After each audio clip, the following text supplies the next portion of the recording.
இந்த 20 ரூபா நோட்டில் இருக்கிற இந்த பொக்கேஷன் தான் கீழே பார்த்துட்டு இருக்கீங்க. அப்படியே இந்த பக்கம் பாருங்களா, வா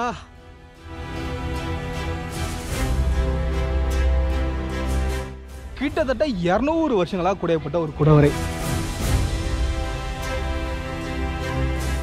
ஒரு பெரிய மலையை கோயிலாக உருவாக்கியிருக்காங்க சிவனுக்காக.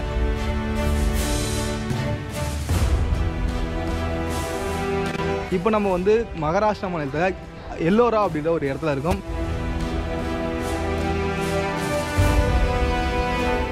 இங்கே வந்து நம்ம இந்த கைலாசநாதர் கோயிலை பார்க்க வந்திருக்கோம். இங்கே கிட்டத்தட்ட ஒரு 34 குடவரை இருந்தாலும் இது வந்து 16வது குடவரை.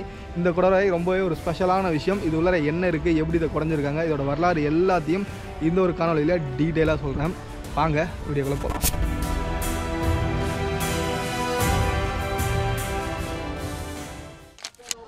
எல்லாராலும் கிட்டத்தட்ட பார்த்தீங்கன்னா வந்து ஒரு 34 குடவரைக்குள் இருக்குது. அதில் வந்து இப்போ நம்ம வந்து 17வது குடவரை கோயில் கைலாசநாதர் கோயிலில் இப்போ இருக்கிறோம். இதில் வந்து என்ன அப்படி கேட்டிங்கன்னா, இது வந்து கிட்டத்தட்ட வந்து ஒரு 200 ஆண்டுகளுக்கு மேலே வந்து இதை குறைஞ்சிருக்காங்க. அதாவது ஒரு பெரிய பாறையே வந்து ஃபுல்லாக வந்து கோயிலாக வந்து இங்கே மாற்றிருக்காங்க. ரொம்ப ஆச்சரியமாக இருக்குல்ல. இதெல்லாம் கிட்டத்தட்ட 1400 ஆண்டுகளுக்கு முன்பே செஞ்சுருக்காங்க. இதுதான் ரொம்ப இன்ட்ரெஸ்டிங்கான விஷயம். இதுதான் இன்றைக்கி நம்ம சுற்றி பார்க்க போகிறோம். இது ஒரு வரலாற்று பொக்கிஷம் அப்படின்னே கூட சொல்லலாம். இதில் இன்னொரு விஷயம் என்னென்னா, நம்ம கீழே உள்ளார போய் பார்க்கலாம், அதேமாதிரி மேலே போயும் பார்க்கலாம். வியூ சூப்பராக இருக்குன்னுவாங்க. நம்ம முதல்ல வந்து மேலே ஏறி ஒரு ரவுண்ட் போயிட்டு வந்துட்டு அப்புறம் கீழே உள்ளார வந்து போட்டுருவோம். கிட்டத்தட்ட இதுக்கே வந்து ஒரு 1.5 மணி நேரம் கிட்ட நம்ம செலவு பண்ணணும் போல இருக்குது. இந்த பக்கம் போனால் 17லேருந்து 34 வரைக்குமான கூட வரைக்கும் போகலாமா. நம்ம முதல்ல வந்து கைலாசநாதர் கோயிலுக்கு போகலாம். குடவரை கிட்ட வந்துட்டோம். இது எப்படி நம்ம வந்தோன்றதே ஒரு பெரிய ஒரு விஷயம் வச்சுக்கலாம். நம்ம வந்து முதல்ல வந்து மும்பை வந்துட்டோம். மும்பையிலேருந்து அப்படியே வந்து அவுரங்காபாத்துக்கு பஸ்ஸில் வந்து அவுரங்காபாத்லேருந்து ஆட்டோ எடுத்து வந்திருக்கோம். இது ரொம்ப ஒரு முக்கியமான விஷயம், நீங்கள் எப்படி வரணும் அப்படின்றது. அவுரங்காபாத்லேருந்து இங்கே வரதான் ரொம்ப ஒரு பெரிய பிரச்சனையே. இங்கே வந்து லாங்குவேஜ் தான் பெரிய பிரச்சனை. இவங்க வந்து ஹிந்தி மராத்தி தான் அதிகமாக பேசுவாங்க, இங்கிலீஷ் கொஞ்சம் கொஞ்சம் பேசுவாங்கன்னு வச்சுக்கலாம். ஆட்டோவுக்கு வந்து 1500 சொன்னாங்க, 1200 சொன்னாங்க. அப்புறம் 800 அப்படின்னு சொல்லி பேசி ஆட்டோ எடுத்து வந்திருக்கோம். அதே போல் ரெண்டல் பைக் தரேன்னாங்க. ரெண்டல் பைக் நிறைய பேர் அங்கே இல்லைன்ட்டாங்க. காருக்கு வந்து 2000 ரூபாய்க்கு மேலே கேட்குறாங்க. நீங்கள் வரீங்க அப்படின்னா ஆட்டோ எடுங்க. ஆட்டோனா நல்லா பேசி எடுங்க. இல்லாட்டி நம்ம வந்தாலும் ஒரு ஆட்டோ அந்த நம்பர் தரேன் நான். 800 வாங்கினார். 900 1000 வரைக்கும் கொடுக்கலாம். பக்கத்துலேயே ஜோதிலிங்கம் இருக்குது. காலையில் ஜோதிலிங்கத்தை பார்த்துட்டு அடுத்து இங்கே உள்ளார கூப்பிட்டு வராங்க. இப்போ நம்ம கைலாசநாதர் கோயில் வரை வந்துட்டோம். இப்போ நம்ம இந்த வழி தான் போக போகிறோம். பா எப்படி இருக்கு பாருங்களா, செம்மங்க. மேப் இருக்குது, அதை போய் பார்த்துட்டு வரும்.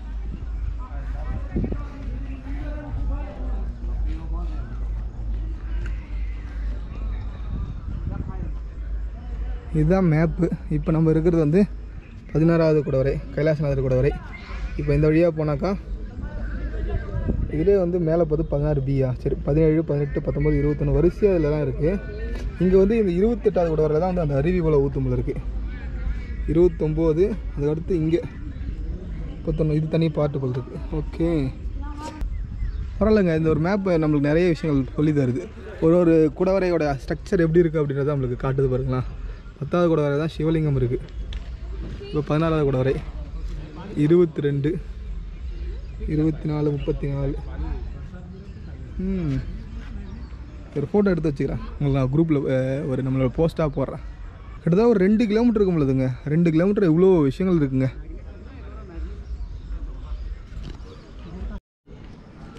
இதில் என்ன குறிப்பிட்டிருக்காங்க அப்படின்னு கேட்டிங்கன்னா, அந்த கேவ் நம்பர் 16ன்றது வந்து கைலாசநாதர் குடவரை அப்படின்னு சொல்லி சொல்கிறாங்க. ஒரு பிரம்மாண்டமான மலையை கொஞ்சம் கொஞ்சமாக குறைஞ்சி இந்த ஒரு கோயிலை உருவாக்கியிருக்காங்களாம். இந்த கோயிலை 10 ஜென்ரேஷனாக வந்து குறைஞ்சிருக்காங்களாம். 10 ஜென்ரேஷனுங்க. அதுவும் வந்து கிட்டத்தட்ட 200 ஆண்டுகளாக வந்து இந்த ஒரு குடவரையை குறைஞ்சிருக்காங்க அப்படின்றத இதை சொல்கிறாங்க. இதை வந்து ராஷ்டிரகூட அப்படின்ற ஒரு பேரரசு அவங்க தான் வந்து குறைஞ்சிருக்காங்க. அதுலேயும் இந்த முதலாம் கிருஷ்ணன் அப்படின்றவருக்கு பெரும் பங்கு இருக்குதா குறிப்பிட்றாங்க. ரொம்ப ஆச்சரியங்க. இதில் ஏகப்பட்ட சிற்பங்கள் இருக்கான். சிற்பங்கள் ஒவ்வொன்றும் வந்து ஒவ்வொரு விதமான கதைகளை கூறுதாக சொல்கிறாங்க. செம்ம விஷயங்கள் இந்த ஒரு குடவரைக்குள்ளே இருக்குது. எல்லாத்தையும் நம்ம உள்ளார போய் பார்க்கலாம். உள்ளார பாருங்க, சின்ன ஒரு முகப்பு மண்டபம். சின்னதாக சொல்ல, பெருசு தான் சொல்லணும். இங்கே விநாயகருடைய சிற்பம் இருக்குது. இங்கே பாருங்க, கொற்றவை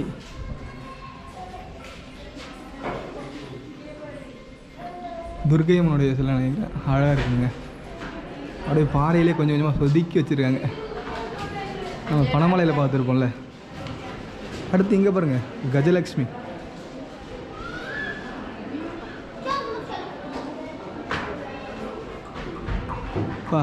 பயங்கரமாக இருக்காங்க கஜலக்ஷ்மி. 2 துவாரபாலகர்கள் இருக்காங்க. நடுவில் சென்டரில் கஜலக்ஷ்மி.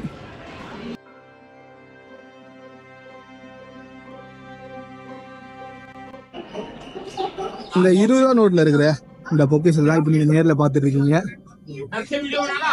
ரெண்டுத்தையும் சேர்ந்தாப்புல பார்க்கறது எப்படி இருக்கும்? நல்லா இருக்குல்ல? ஒரு பெரிய தூணு, நிறைய கலை பொக்கிஷம். யோசிச்சு ஒரு பெரிய மலை, அந்த மலையை அப்படியே கொஞ்சம் கொஞ்சமாக குடஞ்சி ஒரு அற்புதமான விஷயத்தை உருவாக்கியிருக்காங்க. இதில் பெயிண்டிங்லாம் வேறு நிறையா பண்ணியிருக்காங்க.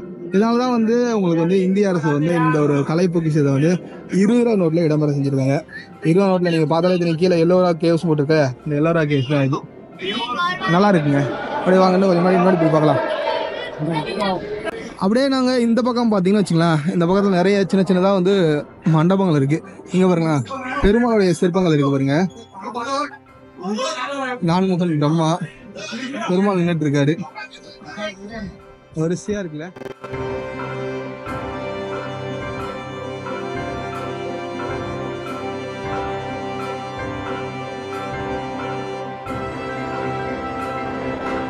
அப்படியே இந்த பக்கம் வந்தீங்கன்னா நிறைய சின்ன சின்னதாக குறுஞ்சிற்பங்கள்லாம் இருக்குது பாருங்க.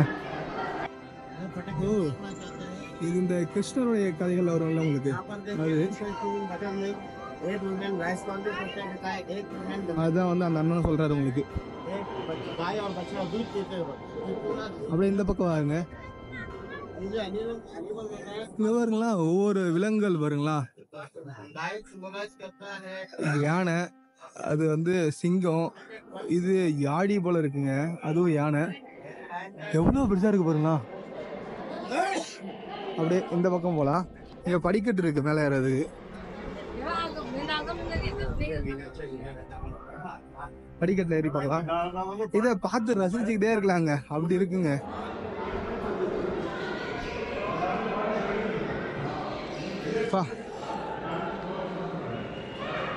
சூப்பராக இருக்குங்க.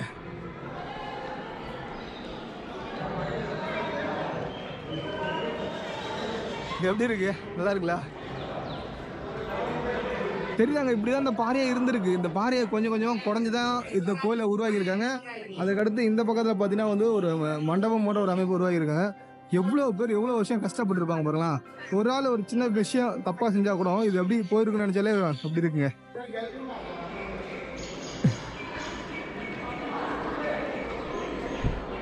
இந்த பக்கம் என்ன இருக்கு? இந்த பக்கம் போகுதுங்க. இது ஒவ்வொரு ஃப்ரேமாக ரசிக்கலாங்க, வார்த்தைகளால் வர்ணிக்க முடியாது, அப்படி இருக்கு. ஃப்ரேமாக ரசிச்சுட்டு இருக்கலாம். இந்த பக்கம் உள்ளார போனாக்கா நிறைய தூண்கள் இருக்கு, தூண்களை பார்க்க முடியுது. ஓ, சிவன் நிறைய தூண் இருக்குங்க. இந்த சிற்பத்தை பாருங்களா, ராவணனுக்கு சிவபெருமான் 10 தலைகளை தர நிகழ்வை தான் இங்கே சிற்பமாக செதுக்கி வச்சுருக்காங்க. ராவணன் இருக்கார், ராவணன் சிவபெருமானை தூக்கிட்டு இருக்காரு. அந்த சிவலிங்கத்தை சுற்றி பார்த்தீங்கன்னா 10 லிங்கங்கள் இருக்கிறத, 10 ராவனுடைய முகங்கள் இருக்கிறத காட்சி கொடுத்துருக்காங்க. சின்ன குழந்தைங்கள அங்கே கத்திட்டு இருக்கு. இது சிவபெருமானும் பார்வதியுமா.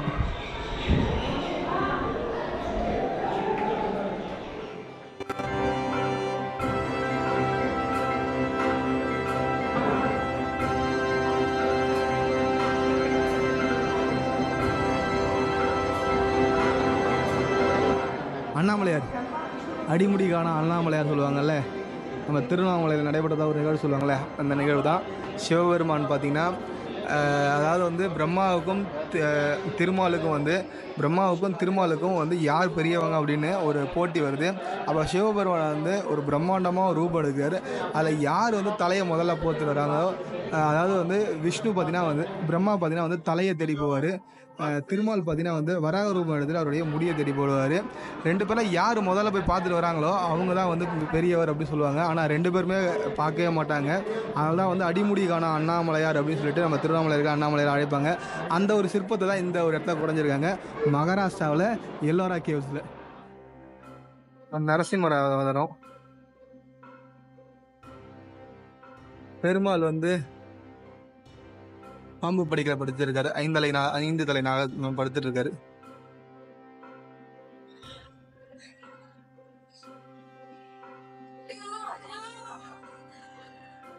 இது தெரியல உங்களுக்கு, உலகளந்த பெருமாள் அப்படின்னு சொல்லுவாங்கல்ல. ஒரு கால் வந்து தலையில, ஒரு காலை வந்து வானத்தை வச்சு உலகத்தால் அஞ்சாரம் சொல்லுவாங்கல்ல, உலகளந்த பெருமாள்.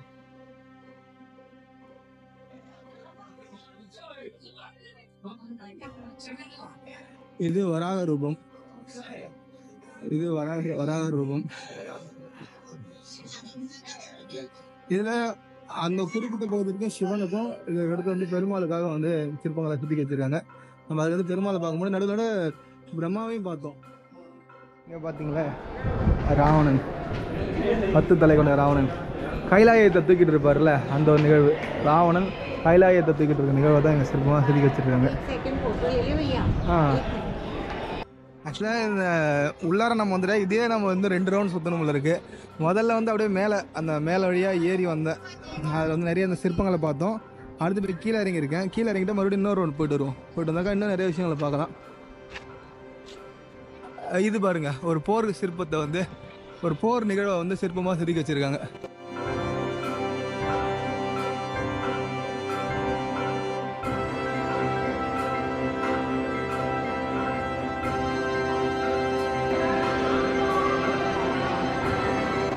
இன்ட்ரெஸ்டிங்கான விஷயம் என்னன்னா, இந்த குடவரை கோயிலெலாம் பார்க்குறோம்ல, இதெல்லாம் குடையப்பட்டு 1100 ஆண்டுகள் வந்து வெளியே யாருக்குமே தெரியாமல் வந்து புதர் மண்டி போய் தான் கறந்துச்சான். 1803 1805 அந்த சமயத்தில் ஒரு பிரிட்டிஷ்காரர் இங்கே வேட்டையாட வந்திருக்காரு.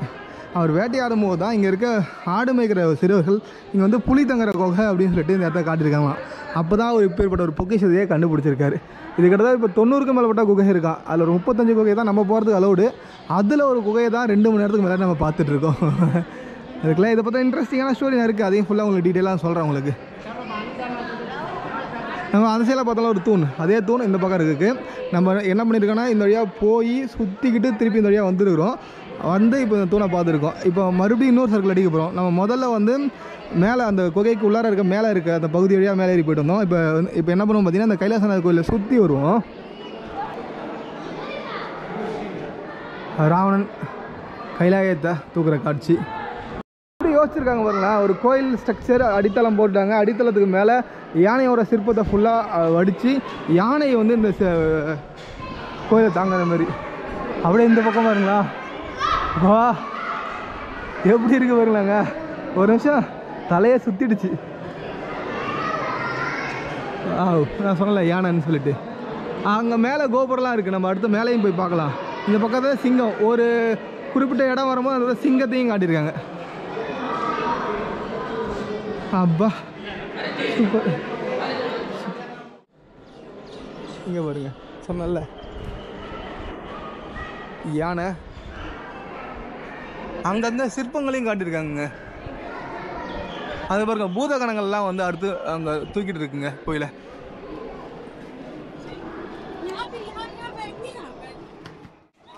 அப்படியே இந்த பக்கம் ராவணன் கைலாயத்தை தூக்கிட்டு இருக்காரு. அங்கே இந்த சிற்பத்தை சின்னதாக பார்த்தோம், இந்த இடத்துல கொஞ்சம் பெருசாக பார்க்கணும்.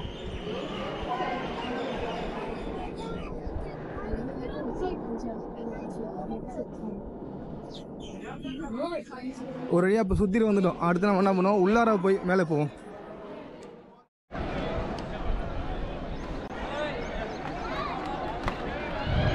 இந்த வியூ மேலே இருந்து பாருங்களா எப்படி இருக்குன்னு சொல்லிட்டு.